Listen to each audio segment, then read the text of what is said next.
और जो बच्चे कहते हैं कि मतलब एनसीईआरटी, मतलब जो लोग कहते हैं कि एनसीईआरटी पढ़ने से कुछ नहीं होता, तो आज का ये वीडियो ना आपकी आंखें खोल देगा कि मतलब जो 2024 में पेपर हुआ था उसका पूरा एनालिसिस, मैथमेटिक्स पेपर का जो स्टैंडर्ड पेपर था उसका पूरा एनालिसिस में लेके आ चुका हूँ, जो है आप मतलब 2025 में जो आपका बोर्ड एग्जाम होने वाला है उसमें ये काफी हेल्प करेगा।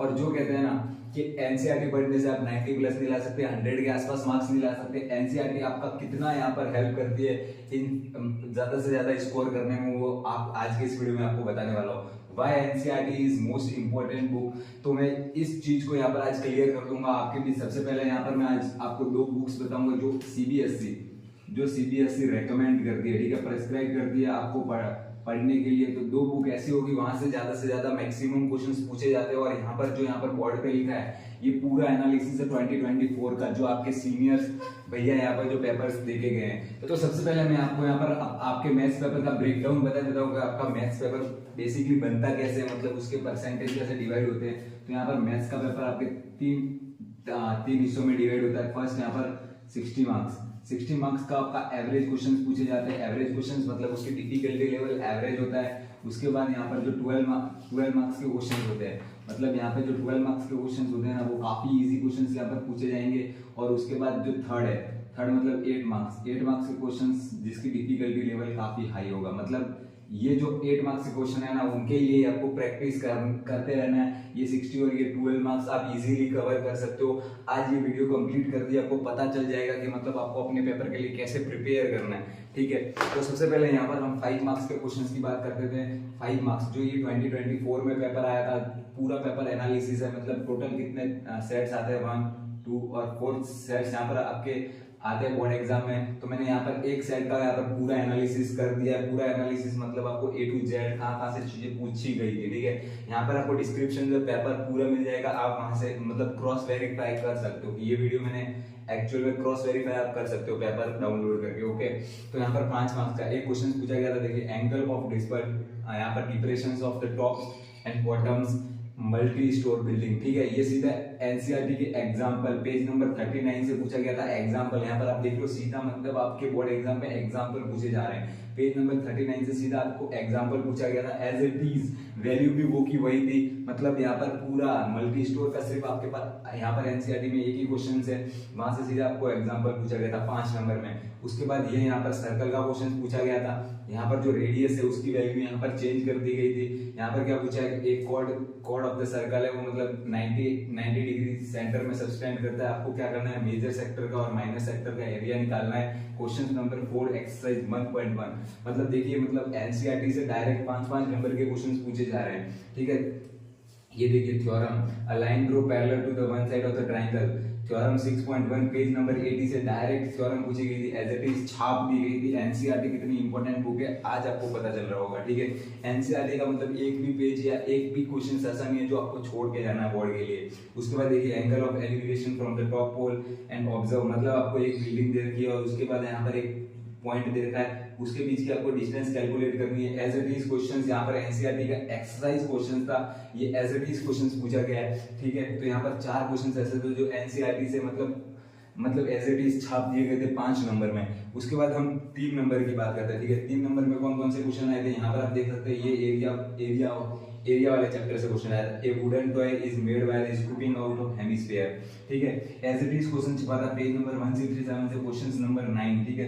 क्वेश्चन नंबर 9 छिपा था एज इट इज। यहाँ पर जो मतलब एनसीईआरटी बुक में है ना, यहाँ पर रेडियस दी रखी है 3.5 और जो हाइट दे रखी है ना, हाइट दे रखी है यहाँ पर 10 सेंटीमीटर एनसीईआरटी बुक में। यहाँ पर सिर्फ वैल्यूज चेंज कर दी गई है, बाकी एज इट इज क्वेश्चन छाप दिया गया 3 नंबर में एनसीईआरटी से। उसके बाद कोऑर्डिनेटर, यहाँ पर क्या गया, प्रूव करने का क्वेश्चन आया। यहाँ पर a + b = ad + bc direct question पूछा गया था। ये वाला डायग्राम आप क्रॉस वेरीफाई कर सकते हो आपके एनसीईआरटी बुक में, पेज नंबर 152 पे question number 8। Direct question 3 marks के क्वेश्चन में ये पूछे गए थे इस साल के पेपर में। एक ही पेपर में, यहाँ पर एक ही पेपर का ये पूरा एनालिसिस है, आप क्रॉस वेरीफाई कर सकते हो। उसके बाद हम 2 मार्क्स की बात करते हैं, ठीक है। ये यहाँ पर एक 3 मार्क्स का क्वेश्चन हुआ है, 3 मार्क्स का, जो यहाँ पर पेज नंबर मैंने 152 बताया। यहाँ पर 152 से एक क्वेश्चन नंबर 9, क्वेश्चन नंबर 8 और question number 9 as it is पूछे गए थे। यहाँ पर सिर्फ इसकी वैल्यू कैलकुलेट करनी थी। एनसीईआरटी के दोनों क्वेश्चंस एक ही पेज से डायरेक्ट 8 और 9 क्वेश्चन छप गए थे इस साल के पेपर में।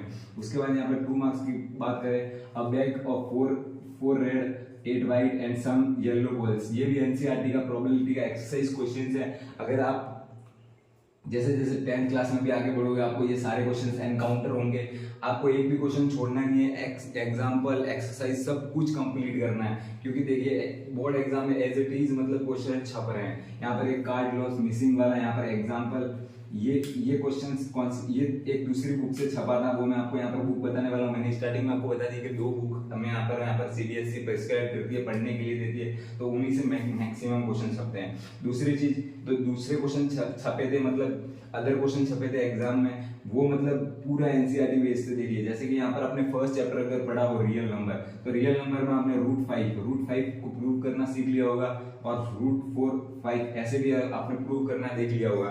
तो इन्होंने क्या किया, दोनों को कंबाइन कर लिया और यहाँ पर क्या कर लिया, प्रूव दैट। ऐसे as it is NCERT based questions इस साल के पेपर में छपे थे।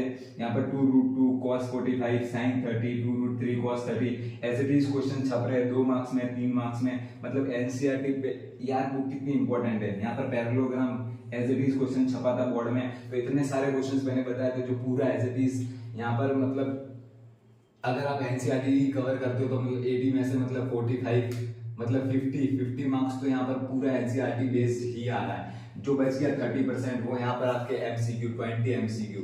अगर आप लाइन बाय लाइन कवर करते हो सारी चीजें, ठीक है, लाइन बाय लाइन कवर करते हो तो 20 एमसीक्यू मतलब आप इजीली कवर कर सकते हो।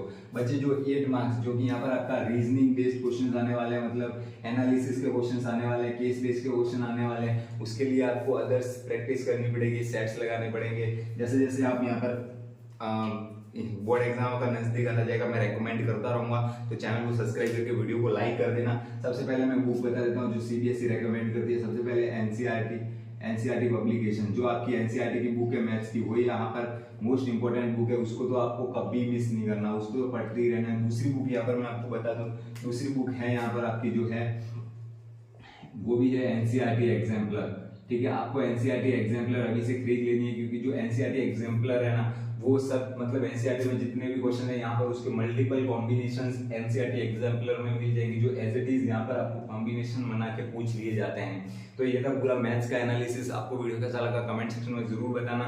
और ये सारे क्वेश्चंस ना, अगर आप को अभी से मतलब तैयारी करनी है तो मिड टर्म, जब तक आपका मिड टर्म आता है ना, तब तक आपको एनसीईआरटी मैथ्स और एनसीईआरटी की साइंस कंप्लीट कर लेनी है। मैंने पॉलिनोमियल पे पूरा एनसीईआरटी का पूरा वीडियो बना दिया है, यहाँ पर आपको डिस्क्रिप्शन में लिंक मिल जाएगा, जिसमें मैंने एनसीईआरटी के सारे क्वेश्चंस कवर किए, एग्जांपल कवर किए हैं। आपको सारे चैप्टर में अभी रिसेंटली सारे वीडियोस चैप्टर के 1 बाय 1 अपलोड कर लूंगा, तो चैनल को सब्सक्राइब करके वीडियो को लाइक कर लेना। कोई भी डाउट हो तो कमेंट सेक्शन में पूछ लेना। Thank you so much.